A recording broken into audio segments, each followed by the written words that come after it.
grandfather. Hello guys, welcome back. Ito gagawa ako ng ito ay breast chicken. So, lalagyan ko siya ng garlic at saka honey. So, pero yan, dalawa sila. Pero hindi ko na tinanggal itong skin niya dito. Kasi gusto ni Jowa na may skin. Slice muna siya. Para madali siyang maluto. Ayan. Para hindi siya para madali siyang maluto.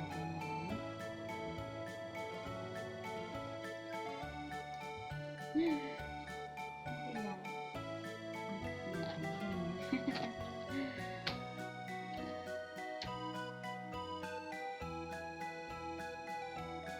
Uulamin ng asawa ko ito. Uulamin niya. Siya sa plato para i-marinate natin sa anong tawag mo? Lemon, black pepper, at saka salt.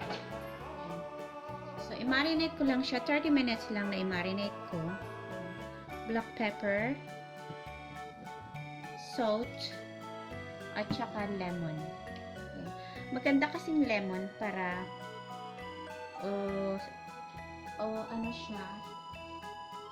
nakakatulong siyang tenderize. Yeah. So, ilagay natin muna itong lemon. Yan. Magte-tenderize siya kasi pag may lemon.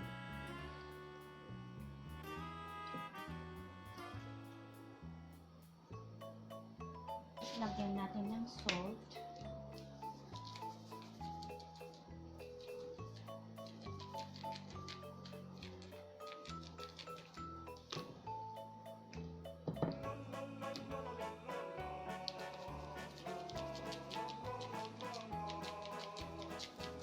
Pepper.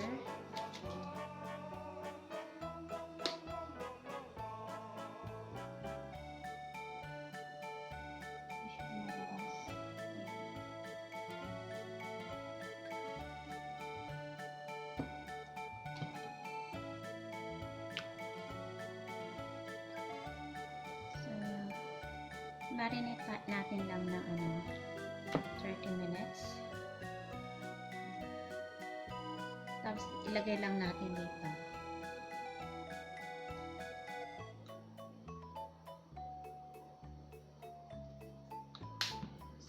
So, ang ingredients ko ay ito yung pinag-marinate ko, yung black pepper at saka salt at saka yung lemon. Yun ang minarinate ko dito sa breast chicken. At ito naman ang ilalagay ko sa yung sauce niya. Yan. Ipiprito ko muna yung chicken. Tapos lalagyan ko siya ng garlic at saka honey. At saka ang pagpaprito ko ay butter. Tapos, lalagyan ko siya ng vegetables para ito yung kasama ng chicken. So, yan, muna siya, tanggalin ko yung mga sauce dyan para pag iprito ko ay hindi. Gaganito ko siya. May yung lemon na natira dito. So, ano ko siya? Itong flour. Ilalagyan natin ito. Ano siya? Konti lang naman.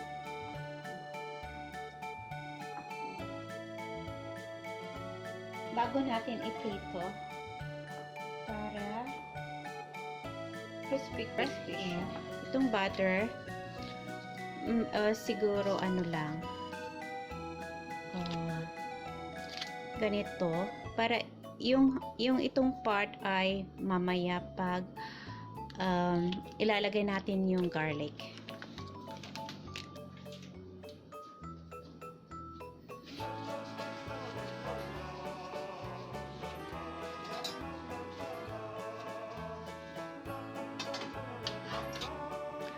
Pwede naman yung oil, pero gusto ko itong butter.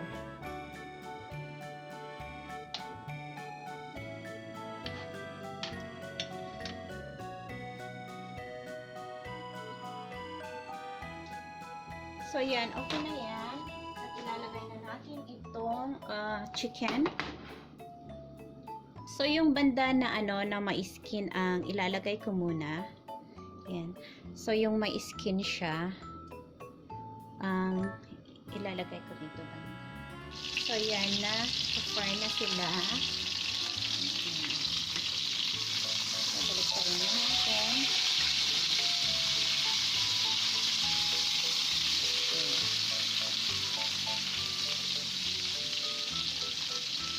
Maganda ang pagka-fry niya. So yan, baliktarin natin ulit kasi tignan natin kung medyo okay na yung likod. Baliktarin ko pa kasi yung pumunta yung sauce niya dun dito sa banda. So baliktarin natin ulit para talagang naluto itong chicken. Okay na yung pagka-fry niya. Ilalagay natin muna sa plate para lagay muna natin sa plate. Ilagay natin sa plate.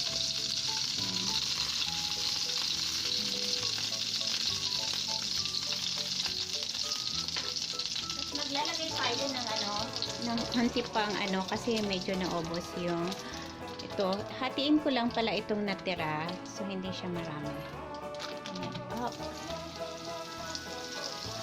Lalagay tayo ng butter. Yan. Itong garlic, maglalagay ako ng garlic.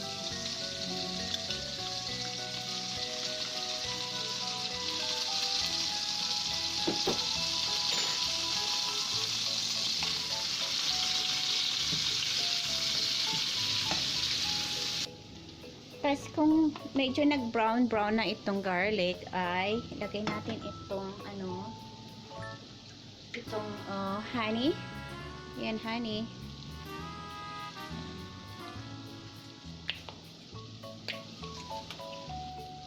So tansyahan lang ito.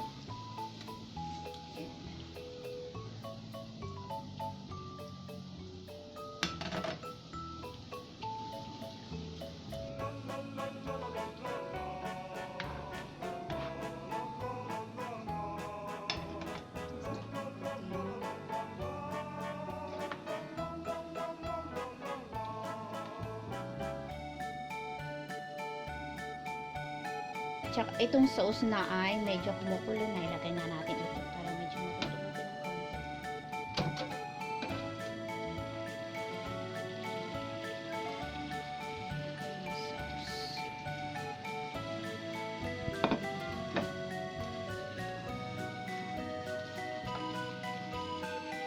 So ito medyo ilagay natin ganyan ng konti.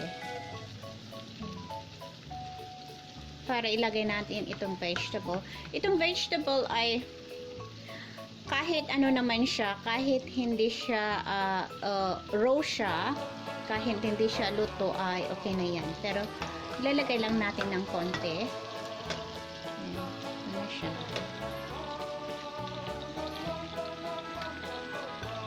Ilang minutes lang naman.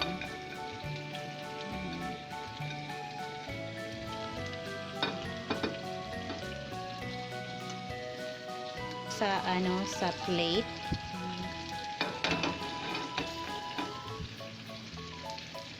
Pwede na itong chicken.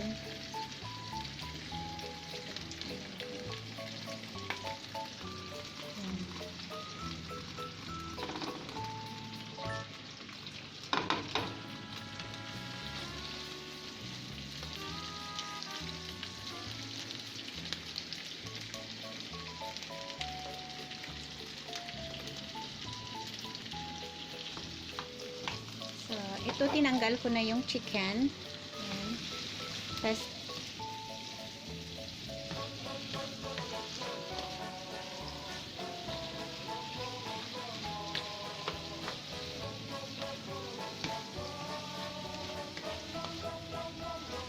so, ilagay natin dito sa plates niya.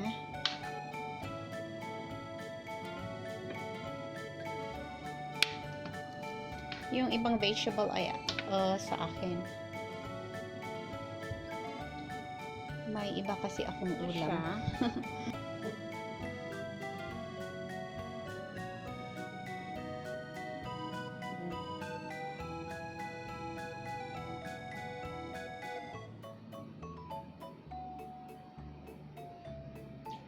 So, yan yung vegetables.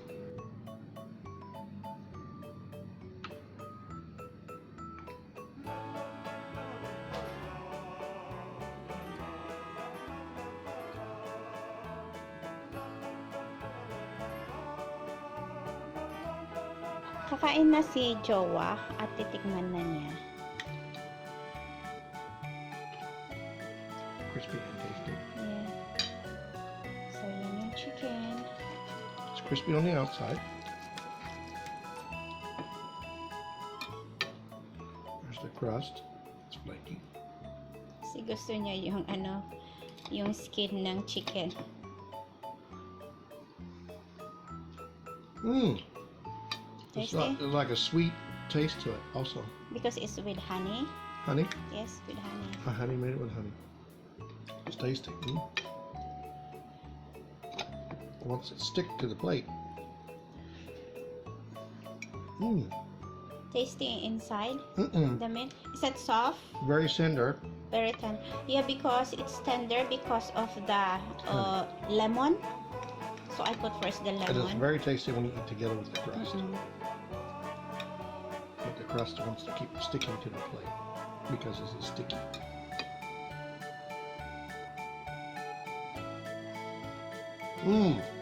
Very Like good. it? Very good? Mm-mm. Yan.